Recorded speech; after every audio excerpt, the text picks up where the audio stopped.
Sudaners, kumaha kabarna? Damang sadena dengan saya si Otong kembali lagi di channel Ningali Film. Pada episode kali ini kita akan melanjutkan alur cerita dari film yang rilis pada tahun 2024 untuk bagian yang ke-11. Dan tidak usah berlama-lama lagi, mari kita mulai ceritanya.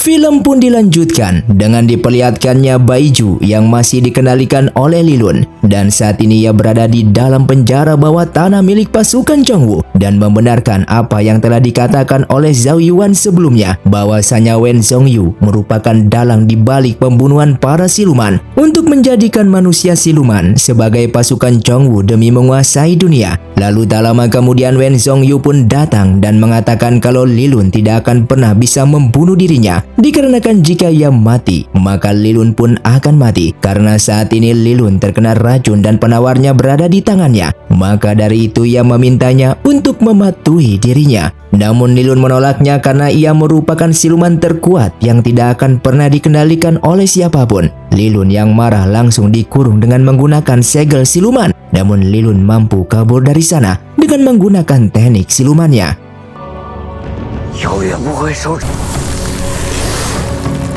Kembali kepada Wen Xiao yang menjelaskan kalau tadi pagi tabib kekaisaran telah datang untuk memeriksa Yi Chen, dan sang tabib mengatakan kalau Yi Chen mendapatkan luka yang serius dan nyawanya dalam keadaan terancam. Namun tabib itu juga tidak bisa menyembuhkannya. Oleh karena itu, sang tabib menyarankan kepada mereka untuk memberikan ramuan herbal kepada Yi Chen setiap harinya dan menunggu waktu sampai Yi Chen tersadar kembali. Zhao Yuan lalu mengatakan, walaupun keturunan Bingyi masih banyak, namun hanya beberapa orang saja yang diakui oleh pedang Yunguang. Orang yang diakui oleh pedang tersebut maka hatinya akan menyatu dengan pedangnya yang dinamakan senjata takdir, yang dimana jika pedang itu hancur maka pemiliknya juga akan mati. Sehingga itulah alasan sang tabib tidak bisa menemukan cara untuk menyembuhkan Yi Chen.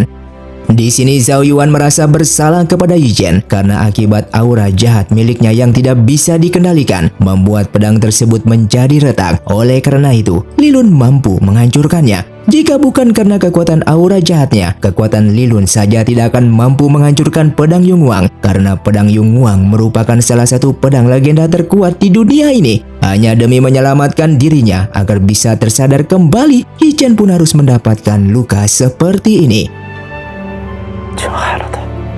Sedangkan Yinglei yang merasa bersedih dengan mengatakan, jika Baiju ada di sini, mungkin saja Baiju memiliki cara untuk menyembuhkan Yi Chen, karena Baiju merupakan tabib kecil yang hebat di kota Tiandu ini yang sudah menyembuhkan banyak orang. Oleh karena itu mereka harus merebut Baiju kembali dari pengendalian Lilun. Namun sepertinya itu tidak mungkin karena Lilun merupakan salah satu siluman terkuat. Lalu sesaat ia pun mengingat Tuan Luwu yang merupakan dewa gunung dan ingin bertemu dengannya, yang mungkin saja Tuan Luwu memiliki cara memisahkan Lilun dari tubuh Baiju, sehingga mereka pun langsung pergi ke sana dengan menggunakan pusaka dewa. Tuan Luwu pun menjelaskan, walaupun Lilun menggunakan pil internalnya agar bisa hidup di tubuh orang lain bagaikan parasit, namun kekuatannya tetap milik Lilun, bahkan bisa melebihi dari tubuh aslinya, sehingga sangat sulit untuk dipisahkan. Namun ada satu cara agar Lilun terpisah dari tubuh Baiju, yaitu menggunakan pedang Yunguang milik klan Bingyi. Akan tetapi dikarenakan pedang tersebut telah hancur, mereka harus menyadarkan Yi Chen terlebih dahulu dengan menggunakan pohon pagoda yang berada di Dahuang, karena pohon tersebut jika dimakan, maka orang yang memakannya bisa memulihkan tenaganya dan bahkan membantunya memperlambat kondisi tubuhnya yang saat ini sedang melemah. Mendengar hal itu, Yinglei pun akan pergi ke Dahuang dan meminta Pei Jing untuk tidak ikut, dikarenakan Dahuang sangat berbahaya bagi manusia biasa. Sedangkan Wen Zhongyu telah kedatangan Zhen Mei yang sudah sembuh dari lukanya dengan memberikan hormat kepada sang guru karena sudah sepenuh hati dalam merawat dan menyembuhkannya. Bahkan saat ini kondisi tubuhnya sangat lebih baik daripada sebelumnya. Lalu tak lama kemudian salah satu prajurit pun datang dengan melaporkan kalau Yi Chen yang merupakan pemilik pedang Yunguang saat ini dalam kondisi kritis. Mendengar hal itu, Wen Zhongyu begitu terkejut karena hanya Yi Chen yang mampu membunuh Zhao Yuan, sehingga Yi Chen tidak boleh mati. Kembali kepada Lilun yang tubuhnya terasa sakit akibat diberikan racun oleh Wen Zhongyu. Namun itu hanyalah sebuah masalah kecil karena saat ini yang ia takutkan adalah pedang Yunhuang yang mampu memisahkan ia dari tubuh bayi Ju ini, dan jika itu terjadi maka ia pun akan mati. Walaupun saat ini pedang Yunhuang telah hancur, namun pedang tersebut juga masih bisa diperbaiki, sehingga mereka harus memiliki sebuah rencana baru agar pedang tersebut tidak kembali utuh. Sedangkan Yi Chen yang sedang bermimpi mengingat akan masa lalunya di waktu 8 tahun yang lalu dengan menemui kakaknya yang sedang berlatih pedang dengan menggunakan pedang Yunhuang, dan ia sangat mengagumi kehebatan dari sang kakak. Namun kakaknya menjelaskan kalau kemampuannya ini masih belum cukup untuk membangunkan pedang tersebut karena pedang Yunhuang yang telah terbangun dapat mengguncangkan matahari dan bulan serta menggerakkan dunia. Oleh karena itu pedang ini sering disebut sebagai salah satu pedang legenda terkuat. Asalkan orang yang memegang pedang ini cukup kuat, maka pedang Yunhuang akan terbangun dengan sendirinya. Mendengar hal itu, Yi Chen menjadi tidak percaya diri dikarenakan kakaknya saja yang sehebat ini masih belum mampu menguasai pedang Yunhuang ini, sehingga ia tidak memiliki harapan untuk menguasai pedang tersebut. Melihat Yi Chen seperti itu, sang kakak langsung memintanya untuk selalu percaya diri karena ia yakin kalau Yi Chen akan menjadi seorang pendekar pedang terkuat di dunia ini dan mampu menguasai pedang Yunhuang. Namun sekarang ia belum bisa mengajari teknik pedang tersebut karena ia bersama sang ayah memiliki sebuah tugas untuk menangkap seorang siluman yang telah membunuh banyak orang di kota Tiandu ini, dan ia berjanji akan mengajarinya teknik pedang setelah ia pulang.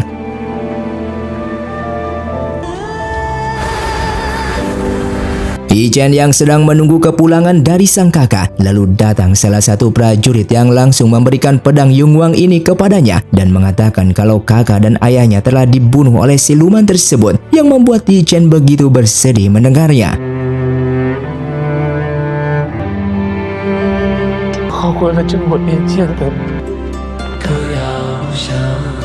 Yi Chen yang ingin balas dendam terhadap siluman itu, setiap harinya ia selalu berlatih pedang agar menjadi lebih kuat supaya ia mampu menguasai pedang Yunhuang tersebut.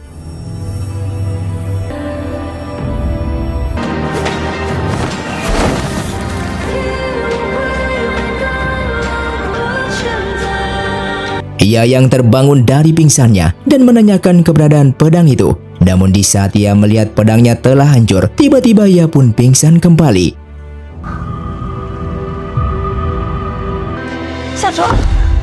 Dengan waktu bersamaan, Lilun pun datang ke biro pemburu siluman. Mereka yang menyadari langsung pergi ke aula dan tak sengaja melihat sebuah batu yang keluar dari kolam air.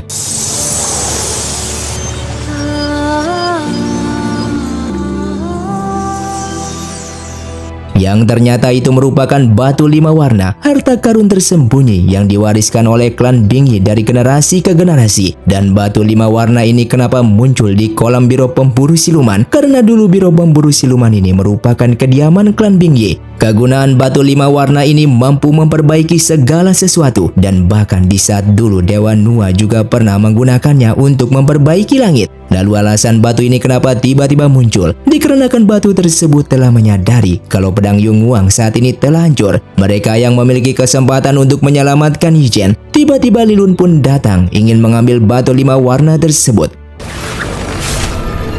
Pei Jing yang telah kembali langsung menghadang Lilun yang ingin kabur dari sana. Zhao Yuan yang marah kepada Lilun dan memintanya untuk tidak membunuh Yi Chen karena Yi Chen merupakan sahabatnya. Mendengar kata sahabat, Lilun pun menjelaskan kalau dulu mereka berdua merupakan sahabat. Namun kenapa Zhao Yuan selalu ingin membunuh dirinya? Zhao Yuan menjawabnya jika ia melakukan ini semua karena Lilun telah membunuh banyak orang yang tidak bersalah, bahkan ingin memusnahkan semua orang di alam manusia ini. Maka dari itu ia tidak akan membiarkannya hidup. Mendengar alasan itu, Lilun semakin marah kepada Zhao Yuan dan mengancamnya kalau ia akan membunuh semua sahabatnya. Lalu ia pun pergi dari sana.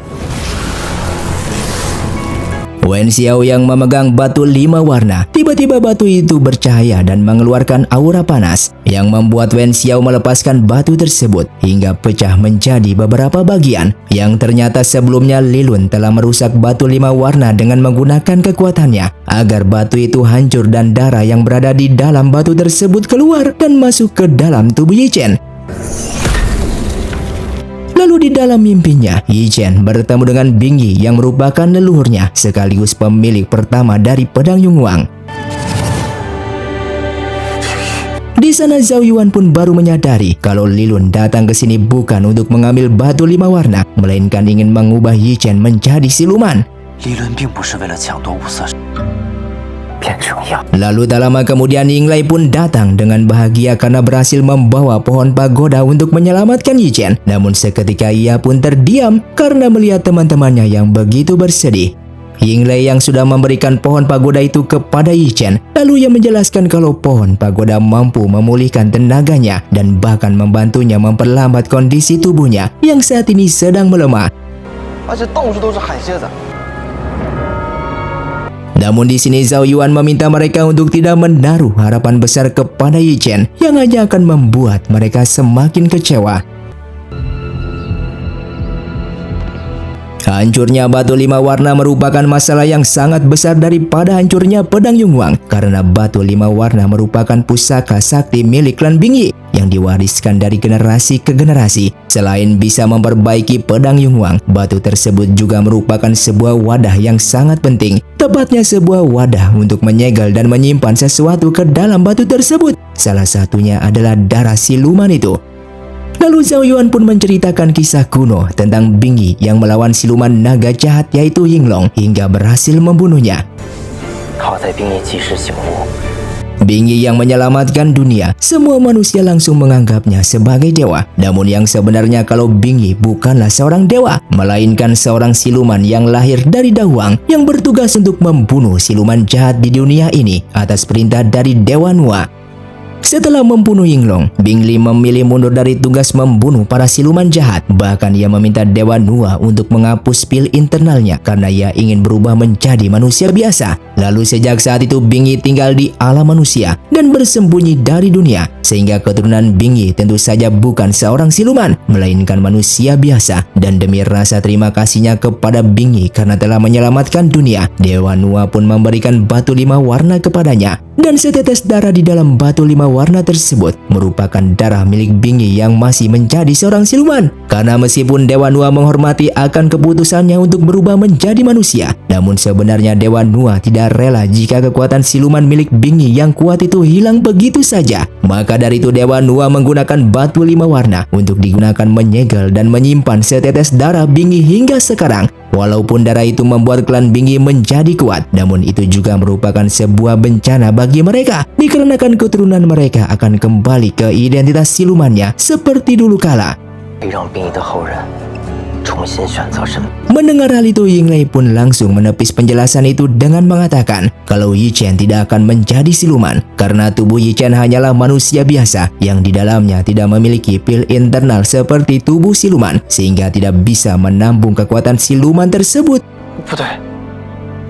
Dan Zhao Yuan pun membenarkan hal itu karena itulah yang menjadi masalah buruk bagi Yi Chen. Tubuh manusia biasa yang tidak memiliki pil internal sama sekali tidak bisa mengumpulkan dan menampung kekuatan siluman. Setelah Bing Yi bangkit, maka kekuatan siluman yang kuat itu pada akhirnya akan berkeliaran dan mengamuk di dalam tubuh Yi Chen. Hingga pada akhirnya otot dan pembuluh nadinya akan pecah, serta seluruh organ dalamnya akan hancur. Dan itu merupakan hari kematian dari Yi Chen.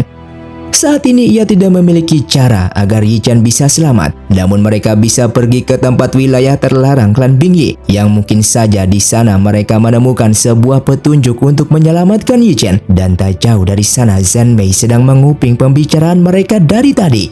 Dan ia yang akan pergi dari sana tak sengaja bertemu dengan Yinglai dan Pei Jing. Zhen Mei lalu menjelaskan kalau kedatangannya ke sini hanya untuk melihat keadaan Yi Chen dan ia meminta mereka untuk menjaganya.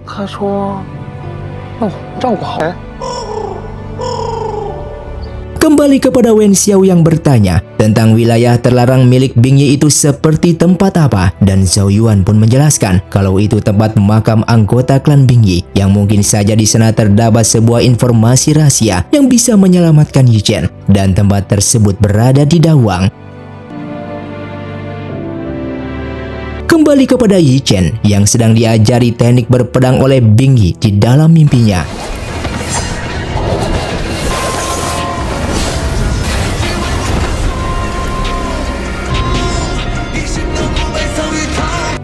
lama setelah itu ia pun terbangun lalu ingin pergi dari sana. Namun Wen Xiao yang mencoba menghentikannya. Seketika ia pun langsung dicekik oleh Yi Chen. Dan film pun bersambung. Terima kasih untuk kalian yang sudah menonton video ini sampai habis. Sampai jumpa di video selanjutnya. Saya pamit kurang dari ningali film Xiao Tong undur diri dan salam Sundaners.